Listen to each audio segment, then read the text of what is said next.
નમસ્કાર મિત્રો, અમારા નવા વિડીયોમાં આપનું હાર્દિક સ્વાગત છે।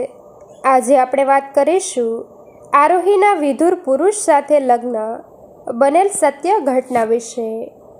આરોહી પોતાના આલીશાન બંગલામાં આમથી તેમ ટહેલતી હતી। તેને ક્યાંય ચેન પડતું નહોતું। એક બાજુથી તેનું દિલ ત્યાં જવા ઈચ્છતું હતું તો દિમાગ સતત તેને રોકી રહ્યું હતું। આમ તો તે શેઠ અરવિંદ અગ્રવાલની ધર્મપત્ની હતી, પરંતુ તે બંને વચ્ચે ઉંમરમાં 18 વર્ષનો ફેર હતો અને અરવિંદ અગ્રવાલ વિધુર થયા બાદ તેની સાથે બીજી વાર લગ્ન થયા હતા। જો કે એ વાતનો તેને કોઈ રંજ નહોતો, કારણ કે તેના પિતાને માથે આવી પડેલી આર્થિક સમસ્યાનો લગ્ન એ એકમાત્ર ઈલાજ હતો। એટલે તેણે પોતે મનથી એને પતિ તરીકે સ્વીકારીને લગ્ન કર્યા હતા। પરંતુ શેઠ અરવિંદ અગ્રવાલને ધંધામાંથી લગ્ન સંબંધ નિભાવવાની ફુરસદ મળતી નહોતી। તેને મન તો વાર તહેવારે અપાતી ભેટ સોગાદ તેમજ રાત્રિના સમયે પત્નીની જરૂરિયાત એ જ લગ્નની વ્યાખ્યા હતી। જ્યારે આરોહી એક આશાભરી સ્ત્રી હતી। તેણે પોતાની જિંદગીમાં કંઈ કેટલાય સ્વપ્ન જોયા હતા। તેમાંનું એક સ્વપ્ન હતું કે તે એના જીવનસાથી સંગ વધુમાં વધુ સમય વ્યતીત કરશે, પોતાની ભાવના તેની સામે વ્યક્ત કરશે, તેનો જીવનસાથી તેની સરાહના કરશે, તેને વહાલથી નવરાવશે, રિસાઈ જશે ત્યારે મનાવશે, તેમજ બંને જણા એકબીજાને હંમેશા સાથ આપશે।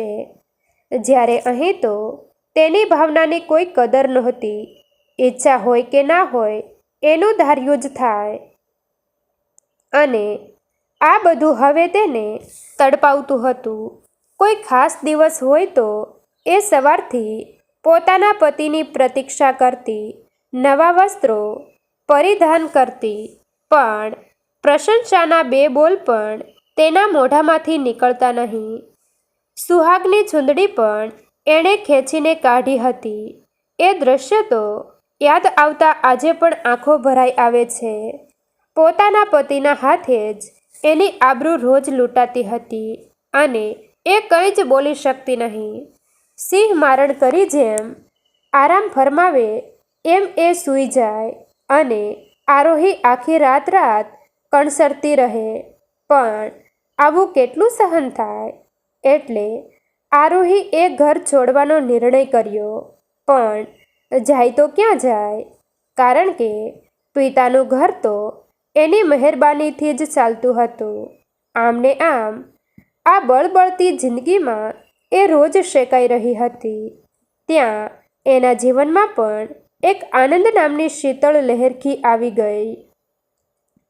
અરવિંદ અગ્રવાલને જુદી જુદી લક્ઝુરિયસ કાર ખરીદવાનો બહુ શોખ હતો અને તેણે એક નવી સ્પોર્ટ્સ કાર ખરીદી જે અત્યંત કિંમતી હતી, અને તે પોતાની જાતને જુવાન સમજતા હતા એટલે તેને આ પ્રકારની ગાડી પણ શીખવી હતી।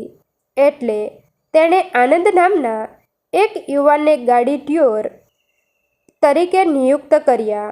આનંદ પોતાના નામ પ્રમાણે આનંદી સ્વભાવનો હતો અને તે લગભગ આરોહીની ઉંમરનો જ હતો।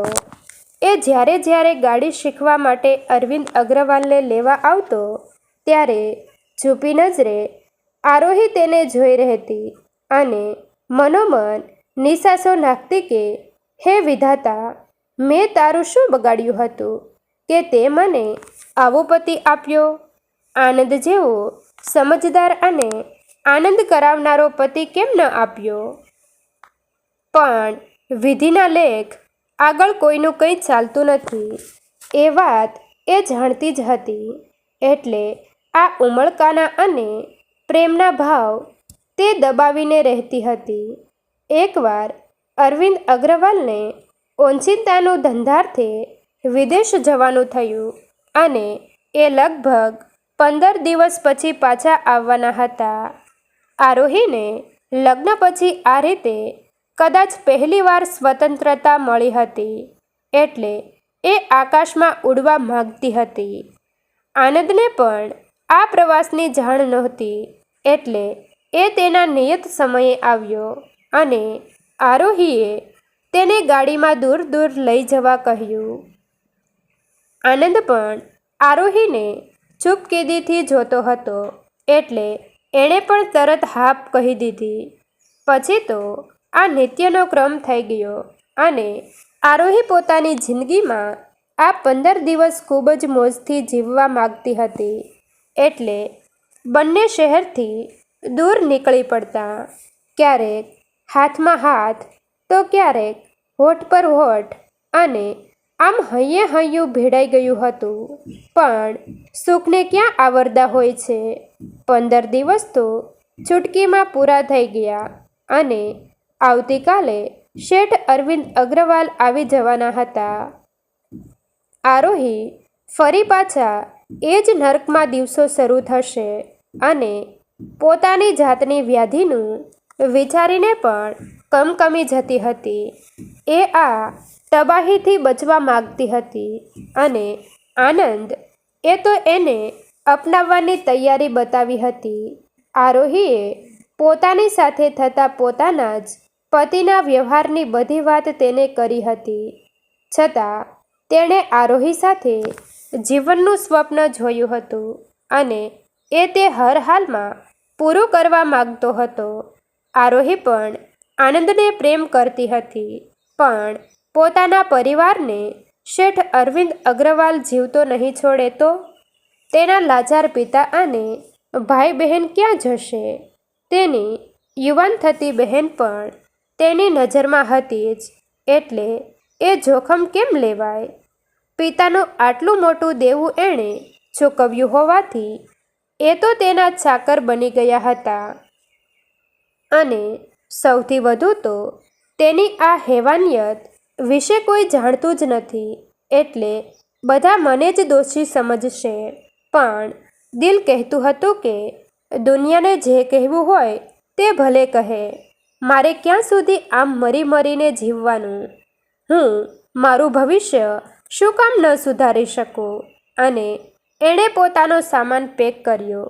આટલી મોટી સંપત્તિમાંથી થોડું લઉં તો પણ એને કંઈ ખબર નહીં પડે, એટલે એણે અહીંથી દૂર જવા થોડા રોકડ અને થોડા દાગીના એમ લીધું.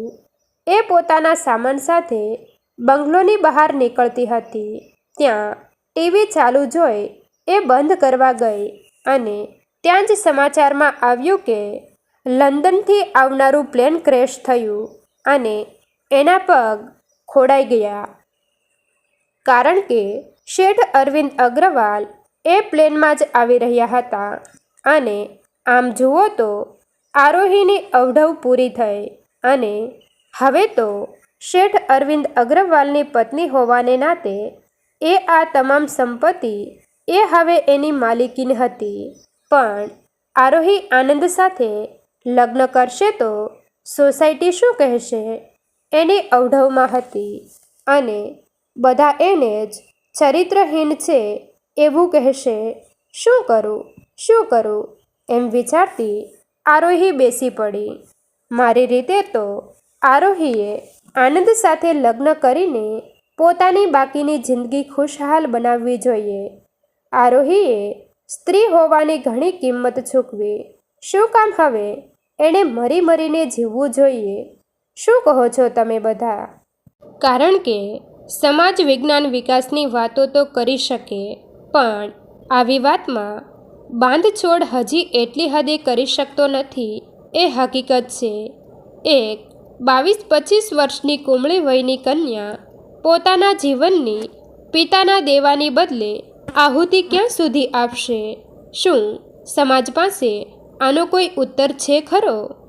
મિત્રો, તમને જો આ વિડીયો પસંદ આવ્યો હોય તો વિડીયોને લાઈક અને તમારા અન્ય સગા સંબંધી મિત્રો સાથે વિડીયોને શેર કરવાનું ભૂલતા નહીં. અને આવા જ નવા જીવન ઉપયોગી, જીવનમાં કંઈક નવું કરવાની પ્રેરણા મળે તેવા વિડીયો જોવા માટે અમારી ચેનલ સાથે બન્યા રહો. થેન્ક યુ મિત્રો. મળીએ છીએ એક નવા વિડીયો સાથે. આભાર.